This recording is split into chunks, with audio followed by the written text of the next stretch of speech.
बाबा जी और हुजूर जी की प्यारी साध संगत जी, राधा स्वामी जी संगत जी, आज 1 जून है और आज ही के दिन सन 1990 में हुजूर महाराज चरण सिंह जी ने चोला छोड़ दिया था। आज इस वीडियो में उस दिन यानी 1 जून 1990 की कुछ ऐसी बातें आपको पता लगेंगी जो आपने पहले कभी भी नहीं सुनी होंगी। एक-एक बात आपको खुलकर बताएंगे और इन बातों को सुनकर आप अंदर तक हिल जाओगे। आज जो बात मैं आपके साथ बांटने जा रहा हूं वो सिर्फ एक घटना नहीं, एक एहसास है। ऐसा एहसास जो दिल को भीतर तक झकझोर देता है, जो आंखों को नम और मन को बेचैन कर देता है। ये एक ऐसा पल है जिसे याद करते हुए दिल भारी हो जाता है और आत्मा जैसे हुजूर की याद में डूब जाती है।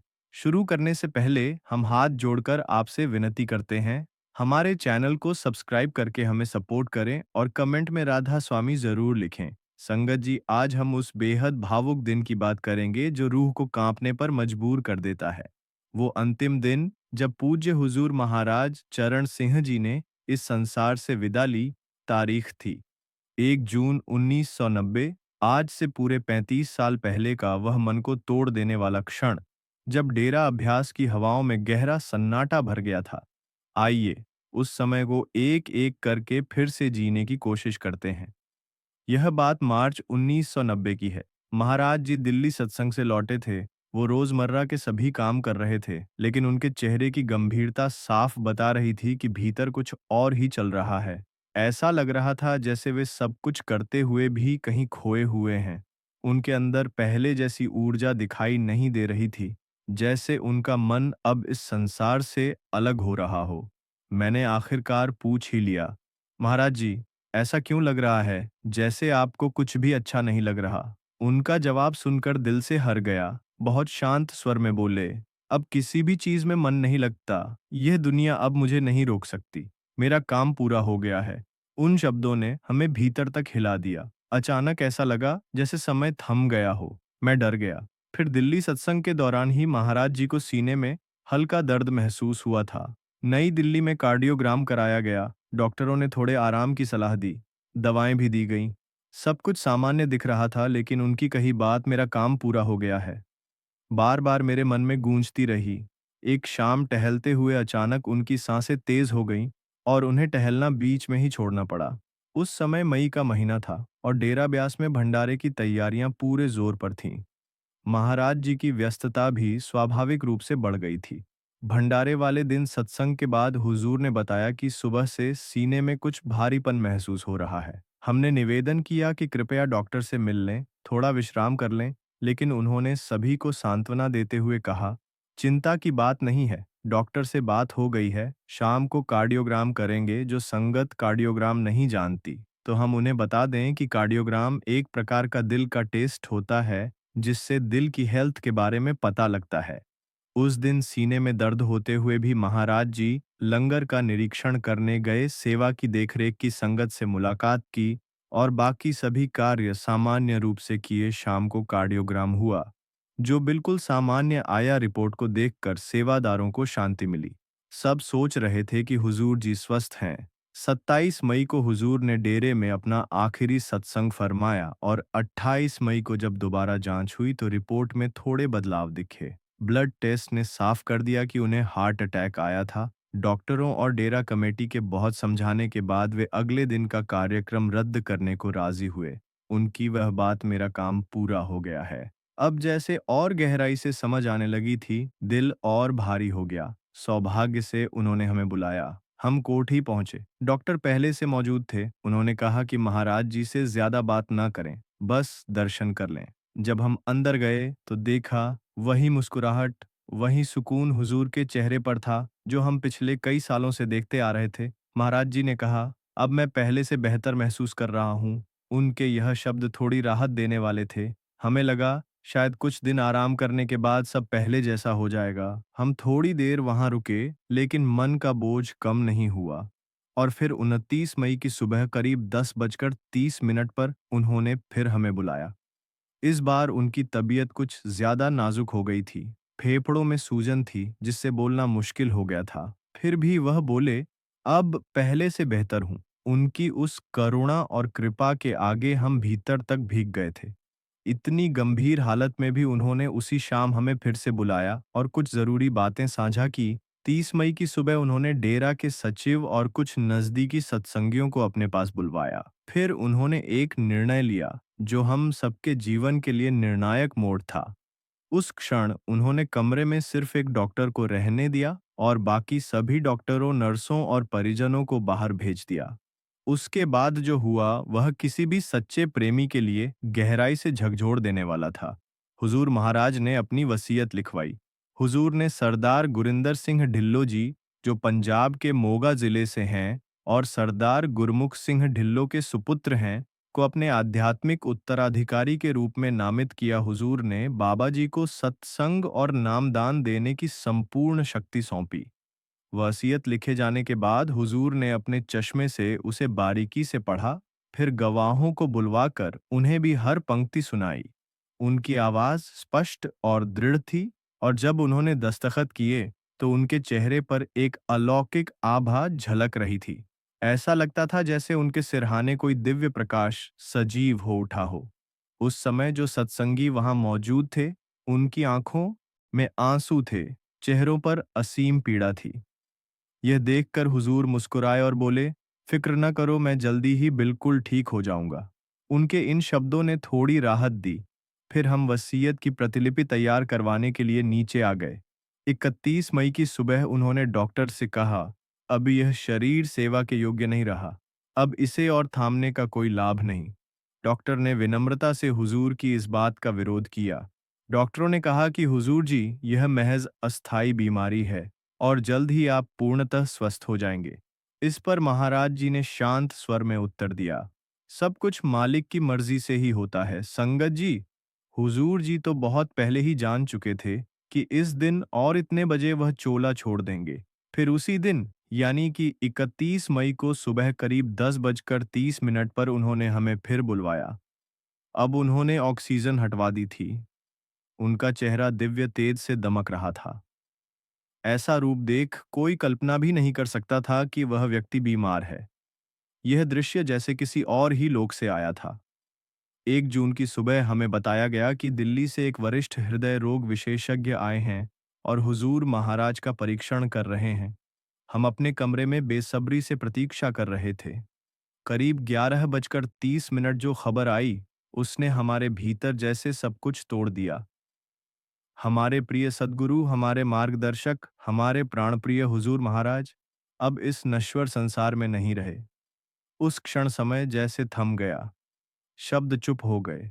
पूरे डेरा देश और विदेशों में यह समाचार बिजली की गति से फैल गया। हर कोई अविश्वास में था, पूछता रहा कि क्या यह सच है, क्या किसी ने मजाक कर दिया है। आखिर सिर्फ 5 दिन पहले ही तो उन्होंने भंडारे में सत्संग फरमाया था, लेकिन यह कोई भ्रम नहीं था, यह उनकी मौज थी। और फिर संगत का सैलाब डेरे की तरफ दौड़ पड़ा। सब कह रहे थे कि हमें हुजूर के अंतिम दर्शन करने हैं, क्योंकि हमारे लिए हुजूर सिर्फ एक संत नहीं थे, वह हमारे जीवन की धड़कन थे। और भले ही अब उनका भौतिक स्वरूप हमारे साथ नहीं था, लेकिन उनका प्रेम, उनकी मौजूदगी, उनकी रहमत हर पल हमें घेरे हुए थी। लाखों संगतें जो एक झलक पाने को तरसती थी, डेरा की ओर चल पड़ी। सत्संग मैदान में ठीक उसी स्थान पर जहां वर्षों तक उन्होंने प्रेम और ज्ञान की वर्षा की थी, वहीं उनका पार्थिव शरीर अंतिम दर्शन के लिए रखा गया। अब वह स्थान किसी मंदिर से कम नहीं था। वहां खड़े होकर भी यह एहसास हो रहा था कि वे यहीं हैं। चींटी रोड से लेकर रेलवे स्टेशन के दोनों ओर तक करीब 20 किलोमीटर तक का यातायात पूरी तरह रुक गया था। भारी जाम लग गए थे, इतनी भीड़ उमड़ पड़ी थी कि गाड़ियां, बसें, वैन सब कुछ डेरे पहुंचने के लिए कतारों में लगी हुई थी। कुछ लोग अपने वाहन रास्ते में ही छोड़कर खेतों और सड़कों से पैदल डेरा की ओर भागे चले आ रहे थे। इस अपार भीड़ को संभाल पाना किसी चमत्कार से कम नहीं था। हर किसी की एक ही चाह थी, किसी भी तरह अंतिम बार दर्शन कर लें। छोटे से छोटे रास्ते को पार करने में घंटों लग रहे थे। हालात ऐसे हो गए कि राज्य सरकार के अधिकारी, वरिष्ठ पुलिसकर्मी और कई विशिष्ट अतिथि रास्ते में ही फंसे रह गए। वे भी अंतिम श्रद्धांजलि नहीं अर्पित कर पाए। अनुमान लगाया गया कि उस समय डेरे में करीब 15 से 20 लाख लोग मौजूद थे, लेकिन इस जन समूह ने जिस अनुशासन, शांति और समर्पण से अपने प्यारे गुरु को अंतिम विदाई दी, वह अद्वितीय था। संगत कतारबद्ध होकर सिर झुकाए, आंखों में श्रद्धा और हृदय में प्रेम लिए एक एक कर दर्शन करती रही, ठीक वैसे ही जैसे हुजूर हमेशा चाहते थे। सुबह 9 बजे उनका पार्थिव शरीर डेरा परिसर से उठाया गया। अब वह अंतिम यात्रा थी, उस पवित्र स्थल की ओर जहां उनका अंतिम संस्कार होना था। वही मार्ग जहां उनके चरणों की वर्षों की छाप थी। वही डेरा जो उनके प्रेम सेवा और मार्गदर्शन से रोशन हुआ था। पूरे रास्ते के दोनों ओर लाखों लोग हाथ जोड़कर खड़े थे। कोई सिसक रहा था, तो कोई मौन होकर आंसुओं में भीग गया था। विदाई के इन क्षणों में हर आंख गीली थी और हर दिल भारी। उस दिन बाबा जी भी बहुत रोए थे।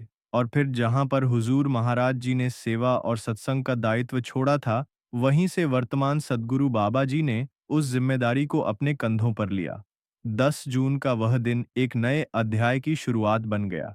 जब पहली बार नए गद्दीनशीन सद्गुरु मंच पर संगत के सामने प्रकट हुए, उसी दिन दस्तारबंदी की विधि पूरी की गई। उसी दिन हुजूर महाराज की पगड़ी जो प्रेम और मर्यादा की प्रतीक थी, उन्हें सौंपी गई। जब पहली बार बाबा जी ने संगत को संबोधित किया तो बाबा जी के शब्दों में कोई भाषण या औपचारिकता नहीं थी।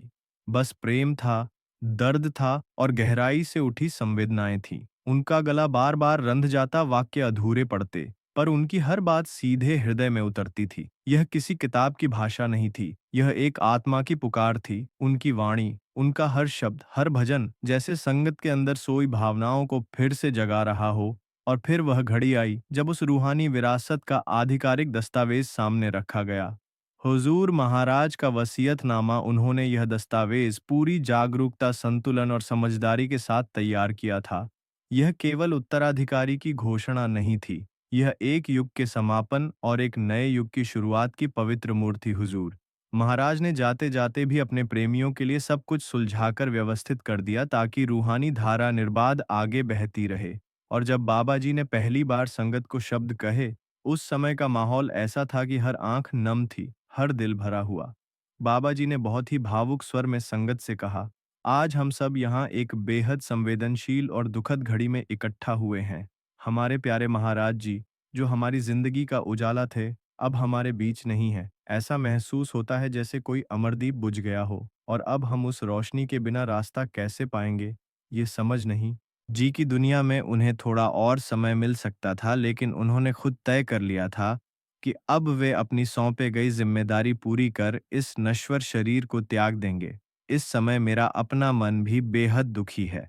सच कहूं तो मैं अपने आप को इस स्थिति में आपसे कुछ कहने लायक भी नहीं समझता, लेकिन बड़े महाराज जी और हुजूर सद्गुरु महाराज जी की आज्ञा है और उनकी आज्ञा के आगे सिर झुकाना ही हमारा धर्म है। मैं तो सिर्फ 1.5 महीने की छुट्टी पर आया था। कुछ व्यक्तिगत कार्यों और अधिक समय हुजूर के चरणों में बिताने की मंशा थी। यह तो सोचा भी नहीं था कि यह यात्रा इतने गंभीर मोड़ पर आ जाएगी। मुझे तो यह भी नहीं मालूम था कि मेरे प्यारे सतगुरु यह अनमोल जिम्मेदारी मेरे कंधों पर छोड़ जाएंगे। मैं खुद को इस सेवा के काबिल नहीं मानता, आपकी संगत की चरण धूल भी नहीं हूँ। जब अपनी कमियों पर नजर डालता हूँ, तो डर लगता है कि यह जिम्मेदारी कैसे निभा पाऊंगा। लेकिन मैं जानता हूँ, यह सेवा दरअसल सद्गुरु स्वयं ही मुझसे करवाएंगे। मैं तो बस एक माध्यम हूँ, मार्गदर्शन और शक्ति तो वही देंगे। इस समय मन भीतर से बेचैन है, सब कुछ एकदम से ठहर गया है, जैसे भीतर का हर शब्द, हर भाव स्थिर हो गया हो। लेकिन जब आदेश सद्गुरु का होता है तो उसे स्वीकार करने के सिवा कोई और विकल्प नहीं रहता। इसी भरोसे के साथ मैं यह सेवा प्रारंभ कर रहा हूं। मेरी बस एक ही विनती है, आप सब मुझे अपने सेवक के रूप में स्वीकार करें। जिस अथाह प्रेम से आप सब ने हुजूर महाराज जी को अपनाया, अगर उस प्रेम का एक अंश भी मुझे दे दें तो मैं उसे सबसे बड़ी कृपा मानूंगा। इन शब्दों के साथ मैं खुद को आप सबकी सेवा में पूर्ण रूप से समर्पित करता हूँ। आइए, इस कठिन घड़ी में हम सब मिलकर अपने सद्गुरु के चरणों में यही अरदास करें कि वे अपनी रहमत, दया और कृपा यूं ही बनाए रखें जैसे अब तक बनाए रखी है। महाराज जी ने पिछले 40 वर्षों में जो रूहानी ज्ञान, दिशा और मार्गदर्शन दिया है, वह अनमोल है। उन्होंने बार बार हमें यही समझाया कि नाम जपना ही आत्मा की मुक्ति का एकमात्र साधन है। जब तक हमारी सूरत शब्द से नहीं जुड़ती, तब तक मालिक तक पहुंचना संभव नहीं। हमें चाहिए कि उनकी ऊंची और सच्ची शिक्षाओं में पूर्ण आस्था रखें, उनके जीवन से प्रेरणा लें और अपने जीवन को उसी पवित्र राह पर लाएं। प्रेम, समर्पण, भजन और सिमरन के साथ जीवन बिताएं। मैं देख रहा हूं कि आज देश विदेश से हजारों संगत जन यहाँ पहुंचे हैं। यह आप सबकी भक्ति, श्रद्धा और प्रेम का प्रमाण है। इतनी गर्मी, इतने कष्ट सहकर आप यहाँ आए, इसके लिए मैं दिल से आभारी हूँ। अगर प्रबंध में कोई कमी रह गई हो तो मैं हाथ जोड़कर क्षमा मांगता हूँ, लेकिन आपकी उपस्थिति ही हमारे लिए सबसे बड़ा सल है। इस क्षण को आपके साथ साझा करने का सौभाग्य मुझे मिला, इसके लिए खुद को धन्य समझता हूँ। साध संगत जी, बाबा जी को हमारे बीच आए अब 35 वर्ष बीत चुके हैं और इन तमाम वर्षों में उनका बस एक ही संदेश रहा है, भजन सिमरन करो। लेकिन हम हैं कि बाबा जी की बात को मानते ही नहीं। बाबा जी कह चुके हैं, संत महात्मा तो आते रहेंगे, लेकिन हमने संतों से क्या सीखा और क्या अमल किया, ये जरूरी है। संगत जी, अभी आप इस वीडियो में बने रहिए, अब आप जानेंगे बाबा जी के बारे में कुछ ऐसी बातें जो शायद ही आपने कभी सुनी होंगी। संगत जी, जब भी इस धरती पर कोई पूर्ण संत, कोई सच्चा सद्गुरु जन्म लेते हैं, तो उनके आने के साथ एक अद्भुत रहस्य और दिव्यता जुड़ी होती है। ऐसा लगता है जैसे खुद मालिक किसी इंसानी रूप में हमारे बीच आ गया हो, और अक्सर इनके जन्म के समय कोई ना कोई चमत्कारी घटना जरूर घटती है। लेकिन इस बार जो हुआ वह चमत्कार कम और रहस्य ज्यादा बन गया था, क्योंकि उस लम्हे ने लोगों को चौंकाने की बजाय डरा दिया था। आप सुनकर हैरान हो जाएंगे कि जब बाबा जी ने इस दुनिया में कदम रखा, तो उनके जन्म के समय ऐसा वाकया हुआ जिसने परिवार को खुशी से ज्यादा चिंता में डाल दिया था। हालात इतने उलझ गए कि हुजूर महाराज जी को खुद वहां आना पड़ा। इस पूरी वीडियो में हम बाबा जी के जीवन से जुड़ी कई ऐसी बातें साझा करेंगे जो आपने शायद पहले कभी न सुनी हो, इसलिए कृपा करके आखिर तक जुड़े रहिएगा। सबसे पहले बात करते हैं उस दिन की जब बाबा जी का जन्म हुआ था। संगत जी, आमतौर पर बच्चे जन्म के कुछ घंटों बाद आंखें खोल लेते हैं, लेकिन बाबा जी के साथ कुछ और ही हुआ। जन्म के बाद पूरे 3 दिन तक उनकी आंखें नहीं खुलीं। आप ही सोचो कि एक माँ बाप के लिए इससे बड़ा डर क्या हो सकता है। यह देखकर घर के सारे रिश्तेदार घबरा गए। डॉक्टरों से सलाह ली गई, दवाइयां दी गईं, लेकिन कोई असर नहीं। जब 3 दिन गुजर गए और फिर भी बाबा जी की आंखें नहीं खुलीं, तो उनकी माता जी ने अपने भाई यानी कि सतगुरु हुजूर महाराज जी को घर बुलाया, क्योंकि संगत जी, जब इंसान को डर लगता है तो सबसे पहले उसे अपने सद्गुरु की याद आती है। हुजूर जी भले ही रिश्ते में बाबा जी के मामा थे, लेकिन परिवार के लिए वे तो गुरु ही थे। हुजूर जी जैसे ही घर पहुंचे, उन्होंने देखा कि पूरा माहौल चिंता और डर से भरा हुआ है। उन्होंने नन्हे बाबा जी को गोद में उठाया, फिर एक उंगली शहद में डुबोकर उनके होठों पर लगाई और मुस्कुराते हुए पंजाबी में कहा, नता खोल ले। हुजूर जी के इतना कहते ही जैसे कोई कमाल हो गया, बाबा जी ने आंखें खोल दी। सब दंग रह गए। डर की जगह अब एक अद्भुत शांति छा गई थी। ऐसा लग रहा था मानो बाबा जी बस हुजूर जी के आने और उनके शब्दों का ही इंतजार कर रहे थे। वक्त बीतता गया।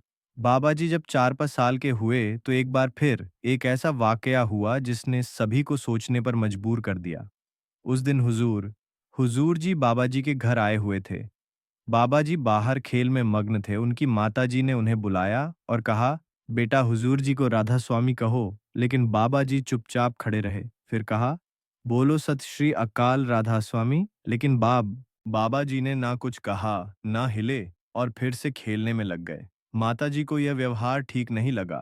उन्हें थोड़ा गुस्सा भी आ गया। उन्होंने डांटने की कोशिश की, लेकिन तब हुजूर जी ने बीच में हस्तक्षेप किया। उन्होंने बाबा जी को अपने पास बुलाया, गोद में बिठाया और मुस्कुराते हुए बहन से बोले, इसे मत डांट, यह मुझसे नाराज है, इसलिए बात नहीं कर रहा। माताजी हैरान रह गई, पर आप तो अभी ही आए हो, फिर नाराजगी कैसी? हुजूर जी ने बड़ी गंभीरता से जवाब दिया, मैं अभी की नहीं, पहले की बात कर रहा हूँ। जब मैं इसे इस धरती पर लाया, तब से नाराज है। मुझसे यह तो आना ही नहीं चाहता था, इसे जबरदस्ती लाना पड़ा, तभी तो अब भी खफा है मुझसे।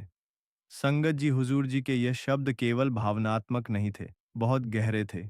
हुजूर जी ने इशारा कर दिया था कि बाबा जी का जन्म किस लिए हुआ है। अब सुनिए बाबा जी के बचपन की एक और प्यारी घटना। जब बाबा जी छोटे थे और डेरा आया करते थे, तो लंगर में बैठकर भोजन करते समय हर बार एक रोटी चुपचाप जेब में रख लेते थे। एक सेवादार ने यह बात कई बार देखी। उसे लगा कि बच्चा लंगर की रोटी बर्बाद कर रहा है। उसने जाकर हुजूर जी से शिकायत कर दी। आपका भांजा रोज रोटी जेब में डालकर ले जाता है, कहीं फेंक ना देता हो। हुजूर जी तो अंतर्यामी थे। उन्हें सब पता था कि बाबा जी वो रोटी क्यों ले जाते हैं। लेकिन उन्होंने उस सेवादार की बात का मान रखते हुए कहा, आज तुम इसका पीछा करना और खुद देखना कि यह रोटी का क्या करता है। सेवादार ने वैसा ही किया। बाबा जी ने रोज की तरह रोटी उठाई, जेब में डाली और बाहर निकल गए। सेवादार चुपचाप पीछे छे गया और देखा कि बाबा जी एक पेड़ के नीचे जाकर बैठ गए। उन्होंने रोटी के छोटे छोटे टुकड़े किए और नीचे रेंगते कीड़ों को बड़े प्यार से खिलाने लगे। सेवादार की आंखें भर आईं। उसने जाकर हुजूर जी को सब बताया। हुजूर जी मुस्कुरा दिए और बोले, यह अपनी संगत तैयार कर रहा है। सोचिए कितनी गहरी बात कह दी थी हुजूर जी ने। लंगर की रोटी जिस पर सद्गुरु की नजर पड़ी हो, जिसे संत अपने हाथों से किसी को दें, उसका प्रभाव अगली तक रहता है। क्या पता हम में से भी कोई उस समय का वह छोटा सा जीव रहा हो, जिसे बाबा जी ने प्रेम से रोटी खिलाई हो। संगत जी, जब संत का जन्म होता है तो उनकी जिम्मेदारी उनके जन्म से पहले से ही तय हो जाती है, और बाबा जी का करोड़ों संगत को संभालना इस बात का एक बहुत बड़ा उदाहरण है। संगत जी, अब वीडियो को समाप्त करते हुए एक बार फिर से विनती करते हैं कि कमेंट में राधा स्वामी जरूर लिखें और हमारे चैनल को सब्सक्राइब करके हमें सपोर्ट करें। राधा